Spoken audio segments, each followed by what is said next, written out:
Showtime, baby. And I want to show this whole thing so you guys know basically how to do this right. That looks good though.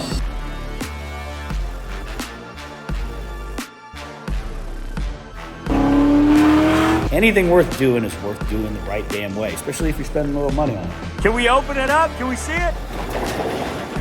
Yo, this looks sick as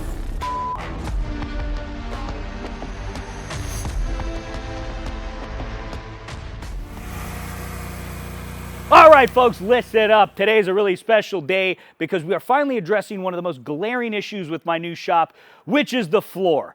Now look, floors can make or break the look of a space. It's the difference between your shop looking like a Tijuana service station or like a Beverly Hills supercar showroom. And remember, the whole point of this place is to film there.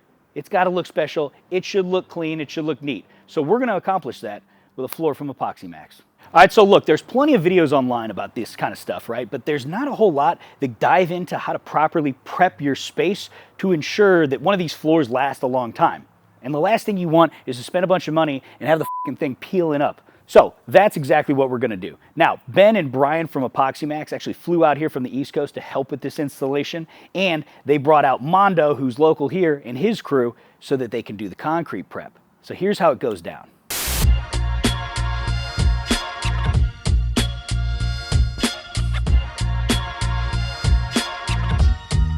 The first step of the prep is cutting the top layer of the concrete to remove all surface contamination. This way, we can get nice, fresh, open pores of concrete so that the flooring system can actually bond with that concrete, creating a monolithic layer.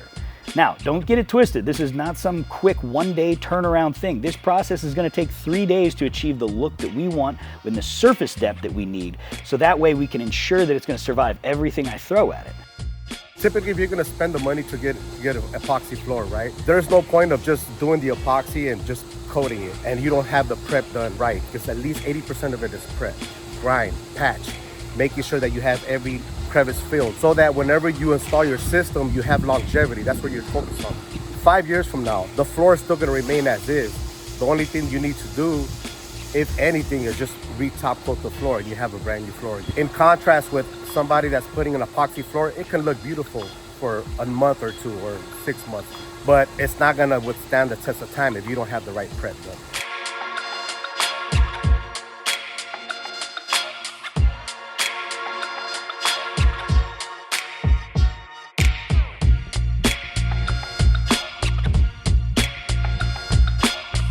So now that the floor is all ground down, you can actually see how bad the cracks are through this. Now, you could see it before, but this is way more. This is why this prep is so important. Another thing is, these bolts were left here. You basically just cut them off for the old lift. So now they gotta grind these down so we can get sealant in between them. What happens a lot of times too in jobs, it's like you start grinding, it's like you open up Pandora's box. Yeah. Right now what he's doing is he's creating little craters around the spots where either stuff that was drilled in or old bolts that are in the ground that were cut off. And basically, the point to that is so it can create this little crater, and then it can cut the metal down, and then more material can go over that. Because it doesn't stick to the metal, does it? Right, it doesn't stick to the metal. You want it to stick to something porous. Okay, nice. Like the concrete. I know, so if you're doing this at home, and you got like an old bolt in the ground or something, cut that down. Once the concrete is ground down and the aggregate is exposed, any cracks in that concrete have to be opened up with a grinder. So this is done so that filler material actually has a good surface to bond to, rather than little broken chunks that you can find inside of those cracks. Showtime, baby. Let's get this. A lot of patching. Last step of the process before we get down and dirty.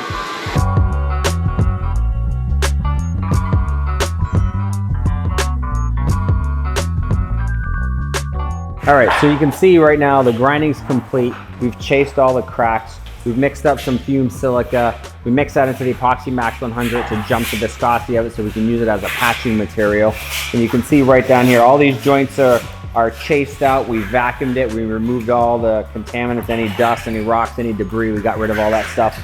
And so what the guys are doing right now is they're filling, you can see they chased all these cracks out with a V grinder, grind all those open. And right now, they're filling in all those cracks with patching material. The nice thing about this is that we can put this right in the cracks and we can come right back and put our moisture vapor barrier right on top of it. So we're not losing any downtime, having to wait for it to dry, have to grind it afterwards, like none of that. So it's a big time saver. So it just helps to kind of get the process going, move things along. All right, so I noticed something. Obviously, when you're sealing these cracks, you can really tell how many cracks there actually are in this old There's a lot of cracks. This is wild. So what's the likelihood if this wasn't gonna take place, what would happen? So what would happen is your cracks would telegraph up through your coating. So by patching them, you're giving yourself a nice smooth, kind of level playing field, if you will, so that when you're putting down your moisture vapor barrier and you're putting down your epoxy, you have a nice confluent, flat surface. You don't have to worry about the cracks, imperfections, you know, showcasing So those or coming would, up those through the would come floor. through the ceiling. Yeah, it would come through the floor and you would Oh, see wow. it. So you'd lose some material, kind of look like the Grand Canyon in your shop floor. Yeah, not good. How far out do you think we are from doing the vapor coat? I mean, they're going pretty quick. I would say probably, you know, we'll be putting down the moisture vapor barrier in the next half an hour, 45 minutes. Nice. So it's Quick quick work.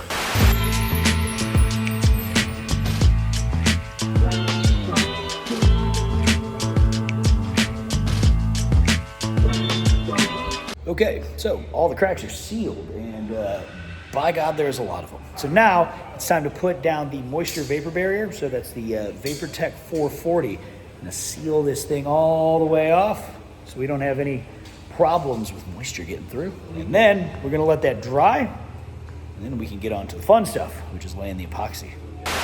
So look, I see you got two products here. You got a B, you got an A. What's the deal here? So that's the VaporTech 440. You actually have, comes in 3-gallon kits. So you have 2 part A's to 1 part B. So we're gonna open all those up, pour it in our empty buckets. Each 2 of bucket. those, 1 of these. Okay, let's go.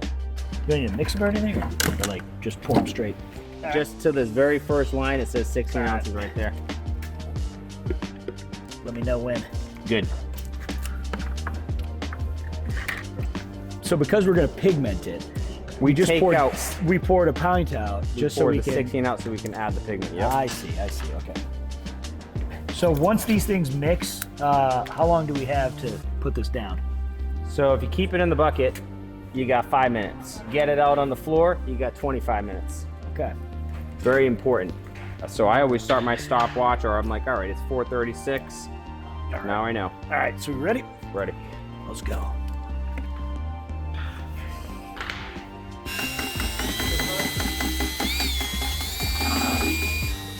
So this is a little bit of pigment. This is black. We're tinted on FBB. 16 ounces out of the kit, so we can dump half of this into there to tint it. So you want to mix it for 3 minutes. You've mixed it so far for 1 minute and 1 second. Okay.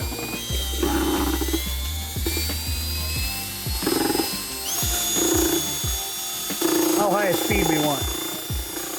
Yeah, that's good.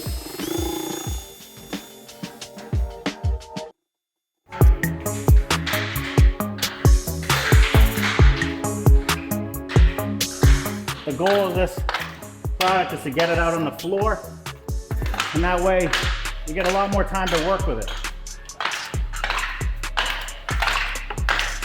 So what's the deal when it's in the bucket? Why do you only have 5 minutes there, and then why do you have 25 minutes in?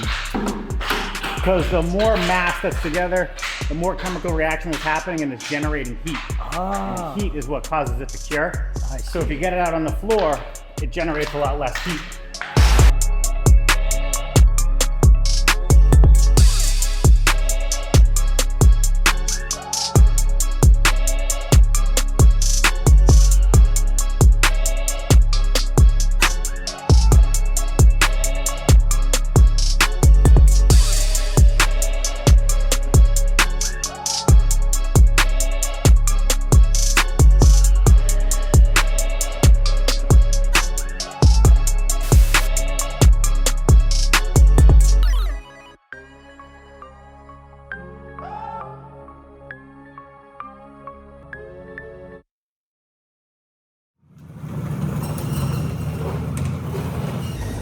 Day 2. So today we're laying down the metallic coat, but before we do, we have a very, Very important step of the process. And I want to show this whole thing so you guys know basically how to do this right. Because anything worth doing is worth doing the right damn way, especially if you're spending a little money on it. So check this out. So the moisture layer barrier has dried up. We left it overnight. It's about 12 hours so far. But as you can see, there'll be little things like air bubbles that naturally form in this, right? So you can't just lay this down and then go right into the next step. We got to do some sanding, right? Because just like if you're doing a paint job on a car, right? You got to get all those imperfections out before you actually lay your paint, lay your clear coat, all that stuff, right?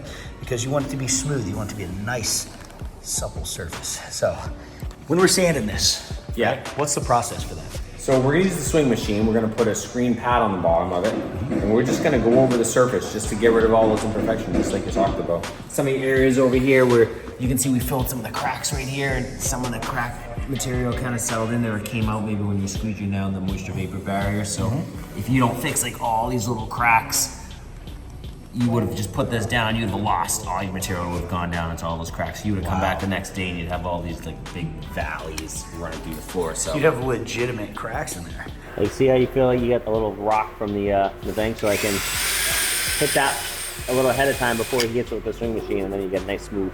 So you won't see this when we're done with the metallic coat, but this is a good thing to show. Oh, okay.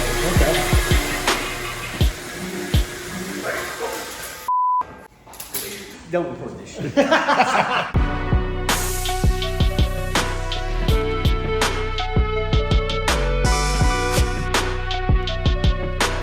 All right, so one last step before we do this design coat, spray it with some alcohol. It'll get everything all nice and clean, get any contaminants up, keep this floor ready to rock.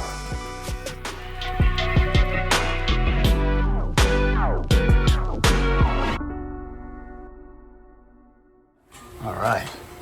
So we're cracking these open, huh? It's game time. Game time. It's game time. All right, so look, are we gonna open all these and mix it right now, or what's the process here? So we're prepping right now. We're gonna open them all up. If you think about it, right, we're putting down 21 kits on your floor, and if you have to mix every kit for 3 minutes, you got an hour and 3 minutes here just in mixing. So we're gonna open up all the kits. We're gonna get all our Part Bs ready. We're gonna sort out all our metallic powders so that when we're ready to drop it on the floor, we're just gonna have one guy just mixing. He's not gonna stop mixing the whole time and just getting kits out there. We're gonna pour them on the floor. So it'll be full assembly line size. Okay, Yeah. cool. We like to have all hands on deck when we're doing metallics, because you know you want to make sure that you have as much working time with the product on the floor. So the sooner you get it out of the bucket on the floor. So is this similar to when we were doing that stuff, the vapor barrier? Yeah. Is it similar to where you don't have that much time in the bucket, like you want to get it laid out? Yeah, all epoxies, you want to get them out of the bucket. Okay. We got about like 1,000 maybe square foot, right? Yep. Like how many people do you think is optimal for something like this? No less than 4. We're going to have 2 guys mixing and 2 guys spreading and rolling.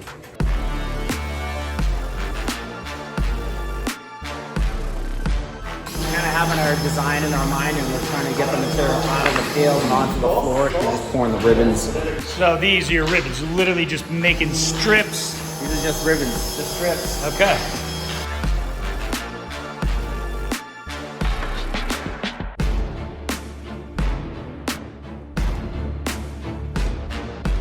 So Brian's getting some of the colors out and just getting ready to start working the colors around the floor. This is the T-bar. So what I'm kind of doing right now is kind of working the ribbons and working the material that's on the floor and just kind of spreading it around, giving it a little bit of a design, just letting it glide right over the surface. So the key is really having enough material on the floor, because then you can work it. So you want it to be nice and thick.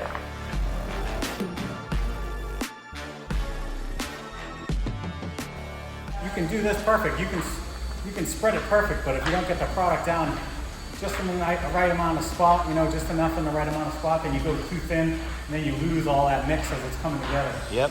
So as he's going through, you know how it's leaving these big kind of fat globs of it, but as those settle, that's what's starting to settle out and give it that really cool marble look, but it's very natural.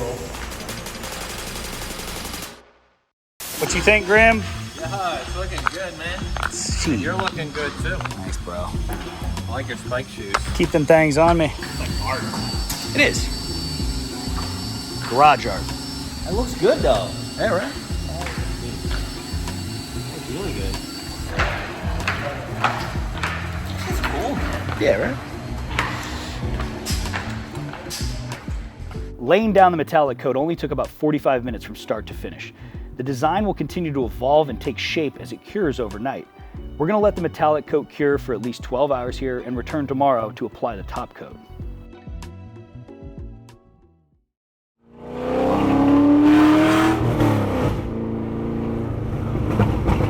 Okay, so we are just about to the shop now, and we're gonna see the floor for the first time. I have not seen it, the boys are there already. Pretty stoked on this. I'm curious to how it came out because they said, you know, it'll settle, you know, the pattern will change. I mean, we saw it when we left last night and it looked great. So curious to what that's gonna look like here. Ah.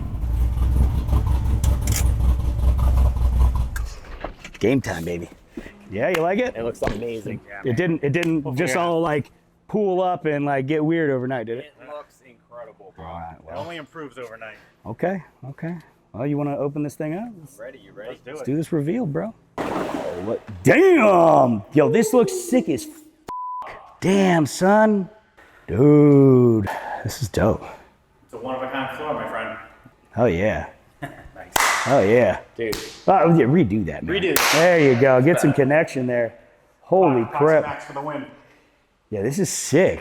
Okay, so the floor looks sick, but there's one more step that we have to do this, and that's apply the top coat. As you can see here, it is extremely reflective, and while that looks dope, it's not very good for filming. So what we're gonna do is we're gonna sand this down, and then we're gonna apply a satin top coat to it, and that should actually cut down a lot of that reflection of this gross ceiling and the lights that are currently here. Obviously still gotta change the lights, but currently the design pattern looks badass, as you can see, so this is dope.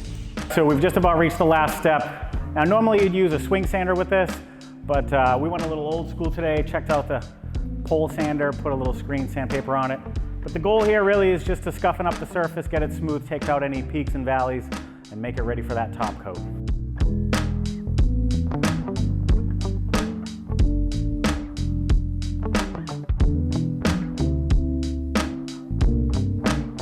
Yeah, we already swifted it, we already wiped it, made sure we got any extra debris that was left on. We want to make sure that's not in our top coat when we're done. Cool. Yeah. Awesome. With this top coat with the satin, you want to make sure that you don't see any of the imperfections on the floor. So any contaminants, any dust, any debris, like if you have literally a human hair in your coating, you can actually see that. So that's why we go this extra step to just make sure, remove everything, all DNA. Cleared up.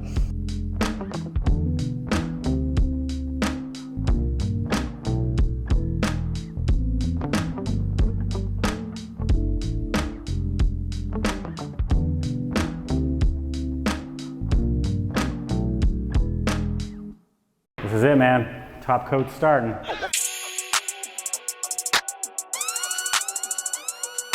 right, so we're going nice and easy right here along the door edge, just so we can close this door. We don't have to worry about any dust or debris kind of blowing in and getting stuck in your top coat right here. We don't want to see that, so nice cutting this in. So as you're rolling this on, is there anything that you're kind of paying attention to? Yeah, basically as I'm putting this down, I want to make sure that all the roller marks go in the same direction. And then also as I go in between rows, I want to feather out so that you don't see any buildup of the material from the roller. Gotcha. So that when it all cures out, it's flat. You can't see any roller marks. Copy that. Once these floors are done, right, is there anything I want to avoid doing, like dragging something across it or anything like that, or? Yeah, I mean, you don't want to, you don't want to drag anything against it. Things to avoid are like, doing burnouts in your garage. Bringing in snowmobiles in here with a bunch of spikes on the track. I mean, it's going to be a pretty resilient, pretty robust, pretty bulletproof floor for you. I mean, we were measuring down your doorway and you've got like almost a half an inch of material down on this floor. So the nice thing about this is, over time, if it scratches or it dulls out or anything, it's so easy to fix it. You just do a light sand, apply another top coat, and boom, good to go. Nice.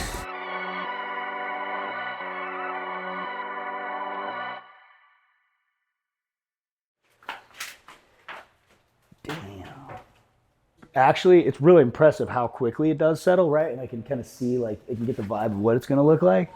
Like, that's tight. Like, it's perfect back there already, right? Like, it's not bouncing the light all crazy like it was. Like, it's not like a mirror image of the ceiling. You can actually see all the detail. Clean matte finish. It's not nearly reflecting as much as it was. This, once it levels out a little bit, it's gonna be much less reflective. But all in all, it looks really good. Really good. And once this place is wrapped up with paint and the baseboards and everything else, definitely clean that door. It's gonna be dope. Big improvement. I mean, massive improvement. 10 out of 10 would recommend. Oh man, it is bright and early, and I just pulled up to the shop here. Now, the boys are already here. I gave them the keys so we can do a final reveal, and this is the first time I'm seeing it after the top coat has been applied. So I'm kind of excited here. So I'm gonna get this garage door open up in a second, see what it looks like. By the way, we got Craig out here, barbecue master himself. Appreciate you coming and filming. Appreciate you having me. Can we open it up? Can we see it? All right. Oh, shit. Oh, yeah, dude, the map for sure was the move. Wow. Wow, this looks awesome. Boys, this looks incredible. Look, you know what? The mat was big upgrade. Yeah. That was the way to go. I mean, I'm not gonna lie, I did like the shininess of it before, but it was like, if you don't have your ceiling locked in, like, all I could see was how shitty this looked in the reflection, right? As soon as light would hit it. Yeah. This, it's crazy how big of a difference it made. Like, I didn't expect it to knock the shine down that much. This is rad. Yeah. Well, it's almost like personal taste too. Like, some people want that high gloss finish, they want that showiness, they want that reflection. Yeah. But you gotta have a nice ceiling for that. Whatever's up there is gonna be down there. Yeah, look, this is not like a hypercar showroom, so yeah, I gotta address this. This is definitely gonna be the next step, along with painting the walls and all the other stuff. But man, I cannot believe how good this turned out. Also, I was thinking about something, is the thickness we've laid down. I want to measure this because that's like a half inch. That's solid. I mean, that's how much material that we have down on this thing. Is that pretty typical for one of these floors? Like, what? This for our stuff, yeah. Okay. Yeah, for Epoxy Max, we put it down pretty heavy, pretty thick. This isn't your grandfather's epoxy. This stuff's not peeling, it's not lifting, it's not flaking up off your floor. Nice. One of the wild things, I was talking with Vinny on the phone yesterday, and he was like, dude, you're still there doing this? It's like, it takes 3 days? Like, it should only take a day. And I was like, nah, man, no. If you do it right, and like how damaged this floor was to begin with, as soon as we started cutting it, you started seeing all the cracks, all the problems that were in it, right? Everything had to be patched. Everything had to be smooth, sealed. Then, obviously, that vapor barrier being put down. Then getting to the actual epoxy itself, the money layer, then sanding, and then the top coat itself. So it's not some just, shellac it on, whip through job. I mean, like, this is a proper floor. The devil's in the details and everything, but in something like this, if you're gonna do it, you gotta do it right. And the result is f***ing excellent. It speaks for itself, I think. Hey, you guys kick some ass in here. I really appreciate it. You guys have information online, or how would they figure that out? Absolutely, yeah. You can go right to ghostshield.com, Epoxy Max. We have a ton of resources on there, a lot of information, kit sizing, color charts, everything you need. So you can do a floor like this in your shop, your garage, wherever you go and make your own setup. Nice. Yeah, we got a whole list of certified installers. Okay. And if you're thinking about getting into this business, give us a call, because we can hook you up with everything you need to make a nice income. Yeah, that's right. Actually, they did show me something where like you get set up with them, you get your own completely kitted out trailer, and it's good. I can't believe you guys did. They could do like a whole Milwaukee Tools like insane pack out deal. The trailers are fully kitted out too. I was actually slightly jealous. I kind of want one myself. Anyway, guys, this is rad. Hell yeah. If you want a floor like this, follow this link right here. It'll be in the description as well. You get yourself 20% off. Get you a good looking floor. Your shop deserves it. You deserve it. Stop looking like a jabroni and having a shitty stained up concrete floor in your garage. Thanks for watching.